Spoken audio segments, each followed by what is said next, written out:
దేవునికి మహిమ కలుగునుగాక. క్రీస్తునందు ప్రియమైన మార్నింగ్ మన్నా చూస్తున్న బిడ్డలందరికీ ప్రభు యేసుక్రీస్తు వారి నామమున శుభములు. మీ అందరి కొరకు మేము ప్రార్థిస్తూ ఉన్నాము. తప్పకుండా దేవుడు మీ అందరినీ ఆశీర్వదిస్తూ ఉన్నాడని నమ్ముతూ ఉన్నాను. ప్రియ దేవుని బిడ్డ, ఈరోజు వాక్య ధ్యానం కొరకు దానియేలు గ్రంథము 3వ అధ్యాయము 16వ వచనములో మనం గమనించేటప్పుడు 16వ వచనము క్రింది భాగాలను మనం చూస్తూ ఉంటే ఇక్కడ చూడండి, 18వ వచనాన్ని నేను చదువుతాను. నీవు నిలవబెట్టించిన బంగారు ప్రతిమకు నమస్కరింపమనియు తెలుసుకొనుము. చూడండి, నేను మళ్ళీ చదువుతాను. షద్రక్, మేషక్, ఆబేద్ అనేవారు రాజుతో చెప్తా ఉన్నారు, ఓ రాజా, నీకు ప్రత్యుత్తరం ఇయ్యవలన చింత మాకు లేదు. మేము సేవించుచున్న దేవుడు మండుచున్న వేడిమిగల ఈ అగ్నిగుండములో నుండి మమ్మను తప్పించి రక్షించుటకు సమర్థుడు. మరియు నీ వశమున పడకుండా ఆయన మమ్మను రక్షించును. ఒకవేళ రక్షింపకపోయినను రాజా, నీ దేవతలను పూజింపము అనే యొక్క మాట చెప్తా ఉన్నాడు. రాజులకు రాజు, దేవాది దేవుడు, ప్రభులకు ప్రభు అయిన సృష్టికర్త అయిన ఆ యొక్క యెహోవా దేవునికి ముందు నిలబడి ఉన్న ఆయన భక్తులు షద్రక్, మేషక్, అబేద్నెగో. చూడండి, వారికి అక్కడ ఒక శోధన వస్తుంది, బంగారు ప్రతిమను నమస్కరించాలని. అక్కడ మనం చూస్తున్నాం, 120 దేశాల రాజులు ఉన్నారు. నెబుకద్నెజర్ యొక్క నాయకత్వానికి కింద 120 దేశాల రాజులు, జడ్జీలు, కలెక్టర్లు, మంత్రులు మాత్రమే కాదు, ఇంకా యువరాజులు, సామంతరాజులు, సైనాధిపతులు, అధికారులు, ఎంతో గొప్ప గొప్ప వ్యక్తులు అక్కడ వచ్చి సాగిలపడి నమస్కారం చేస్తున్నారు. అయితే ఈ ముగ్గురికి మాత్రం సాగిలపడకుండా నిలబడి ఉన్నారు. వీళ్ళ ధైర్యం ఏంటి? ఎంతో గొప్ప గొప్ప వ్యక్తులు, గొప్ప గొప్ప అధికారులు ఆ రాజు చెప్పిన మాటను విని, ఆ రాజు యొక్క ఆజ్ఞను విని సాగిలపడారు. కానీ వీరు ముగ్గురు సాగిలపడలా. మా దేవుడు మమ్మల్ని నీ వశము నుండి తప్పిస్తాడు, తప్పించకపోయినను పర్వాలేదు అంటున్నారు. అంటే వీళ్ళ ధైర్యం ఏంటి? వీళ్ళ లోపల ఉన్న బలం ఏంటి? వీళ్ళ లోపల ఉన్న ఆ మొండి ధైర్యం ఏంటి? ప్రభువైన యేసుక్రీస్తు వారు. చూడండి ప్రియమైన దేవుని బిడ్డలారా, ఈరోజు మనం కూడా బైబిల్ని చేత పట్టుకున్నంత మాత్రాన మనకి ధైర్యం రాదు. చర్చికి వెళ్ళేంత మాత్రాన ఈ ధైర్యం రాదు.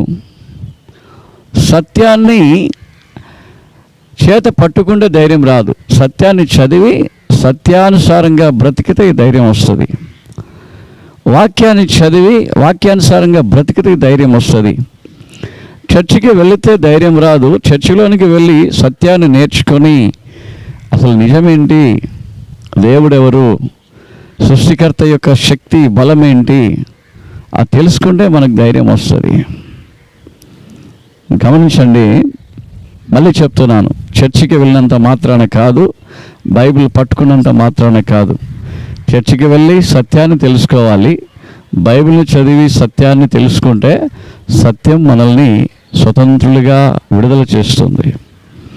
వీళ్ళ ధైర్యం ఏంటి?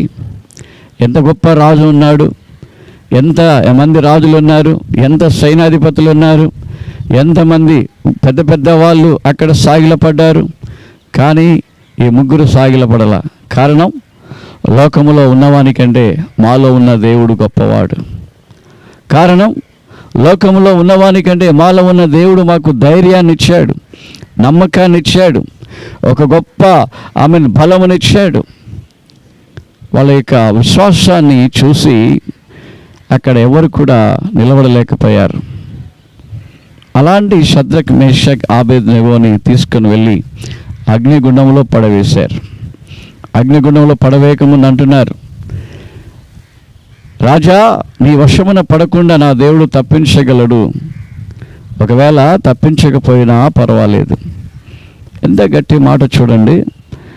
ఈ మాటలు పలికిన వెంటనే వాళ్ళని తీసుకుని వెళ్ళి అగ్ని ఏడంతలుగా చేయబడి, ఆ ఏడంతలు చేయబడిన అగ్నిగుండంలో వారు ముగ్గురు త్రోయబడ్డారు.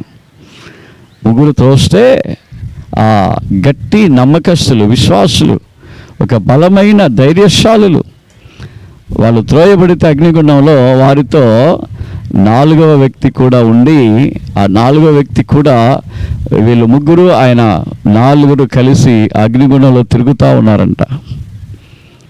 ఈరోజు నీకు ఈ ధైర్యం ఉందా?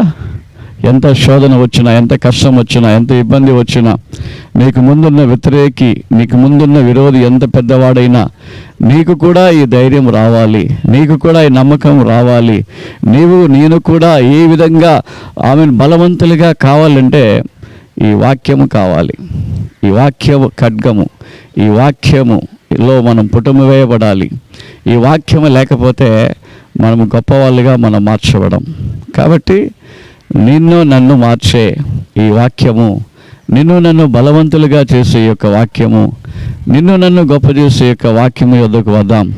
దేవుడు నీ యొక్క, నా యొక్క కష్టాన్ని, ఇబ్బందిని మార్చివేస్తాడు. సకల సమృద్ధినిస్తూ నిన్ను వర్ధిల్ల చేస్తాడు. ప్రార్థన చేసుకుందాం. మహోన్నతుడా, ఈ మార్నింగ్ మన్నాను చూస్తున్న ప్రియ బిడ్డలను దీవించి ఆస్వాదించి మీ నామానికి మహిమను తెచ్చుకోండి. అవును తండ్రి, బాధలలో నెమ్మదినివ్వండి, కష్టాలలో, ఇబ్బందులలో, ఇరుకులలో గట్టి నెమ్మదినిచ్చి దీవించి ఆశీర్వదించు. అద్భుతకరమైన, ఆశ్చర్యకరమైన కార్యాలు మరి చేయుదురుగాక. మీ నామానికి మహిమ. ప్రార్థన విన్నందుకు, అలాగే చేస్తున్నందుకు, చేయబోతున్నందుకు వందనాలు. యేసు క్రీస్తు వారి నామంలో ప్రార్థించి వేడుకుంటూ ఉన్నాము తండ్రి. ఆమేన్, ఆమేన్, ఆమేన్.